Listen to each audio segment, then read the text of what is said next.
in Jeddah called the Kingdom Tower. That will be the equivalent to 2.5 of these Trump Towers. Now on the right-hand side, you're going to see the corner of a black box building poking out from behind Trump in just a moment.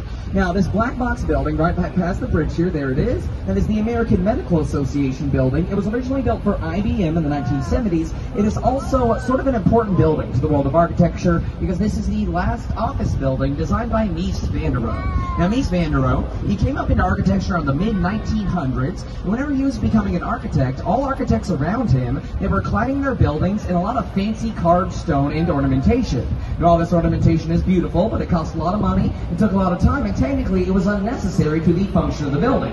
Mies van der Rohe revolutionized the world of architecture with one phrase: less is more. He got rid of all that unnecessary stuff, focused on the function of the building, not just the outside of it. So to put his work into perspective, look at that black box building there. Not much to say about the building physically, right? But before Mies van der Rohe, no building in the world looked like that building. I know it's weird to hear, because if you've been to any modern city, every building looks like that now. It's that plain black box style. It's called the International style, and it basically sparked the modernist movement of architecture. Now, Mies van der Rohe, he was also a teacher. He taught a lot of architects this whole less is more philosophy, and I am pretty sure one of his students disagreed with that whole idea, because that guy's name was Bertrand Goldberg, and he designed these two buildings right next to us, the Corn Cobs, as they are better well known in Chicago for obvious reasons. The actual name of them is Marina City Towers, built in 1964 by Bertrand Goldberg in an effort to attract middle-class workers downtown to live, because folks, back in the day, nobody wanted to live in downtown Chicago. It was not a very popular area. Most people just worked down here. So Bertrand designed these two buildings like a city inside of a city. On the inside, there was a roller rink, a grocery store, a doctor's office, a movie theater, a bowling alley. Basically, every accommodation you needed to live downtown. Now, the common questions I get about those two buildings: one, what do the apartments look like on the inside? I have a weird answer for you. A slice of pie. You enter at the pointy end, it goes outwards towards the balcony. And the other common question I'll get: has anyone ever driven off of the parking lot before?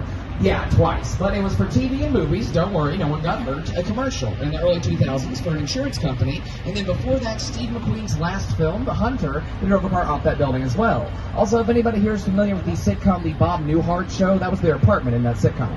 Now ahead of us on the right-hand side, you'll see a shorter red brick building past the bridge here. Now this building is called the Reed Murdoch Center, last remaining brick warehouse in downtown Chicago. There's something distinctly off about this building's architecture. It was built by George Nevins in 1914, and we're going to play a little bit of a game.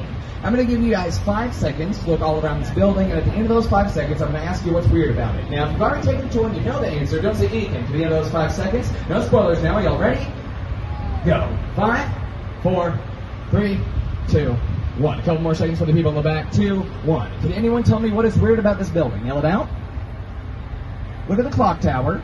Count the columns of windows to the right. There are 6 columns of windows. Look to the left of the clock tower. Count the columns of windows.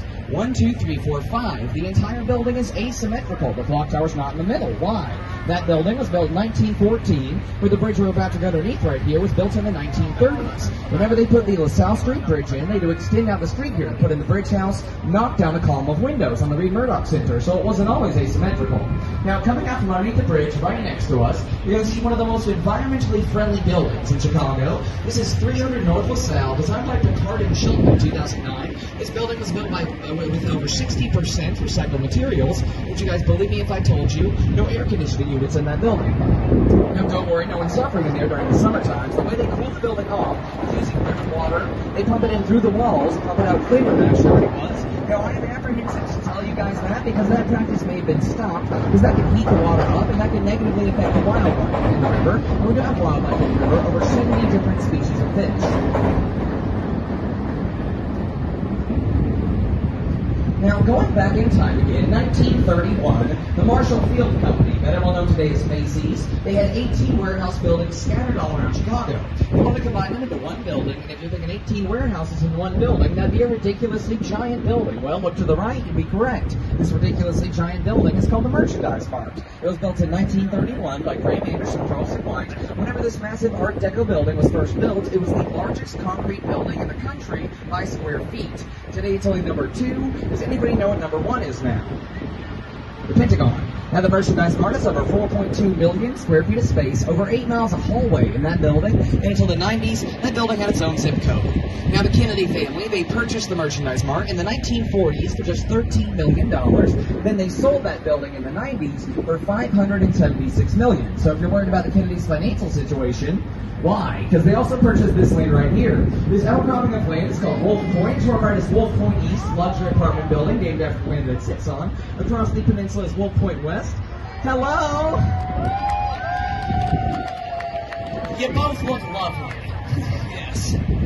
Wish you the best of luck. Now, right past this building here, this work in progress, that's Wolf Point West, named after the land that sits on as well. But this work in progress is called the Salesforce Tower. This one should be completed by the end of this year, opening 2023. Now, Wolf Point also holds a lot of historical significance. This is the land where Marquette and Joliet, those were the first non-native visitors to this area. This is where they were brought by the Potawatomi, the indigenous people, when they were first brought here. Now, when the Potawatomi brought Marquette and Joliet here, they kept referring to the area as Chicago. That's where we get our name, Chicago. Now, Marquette and Joliet took the word Chicago as the name of the land, but they were incorrect. What the Potawatomi were saying was the name of the crop that grew here, a medicinal onion. That is what Chicago means. It had a very strong fragrance to it.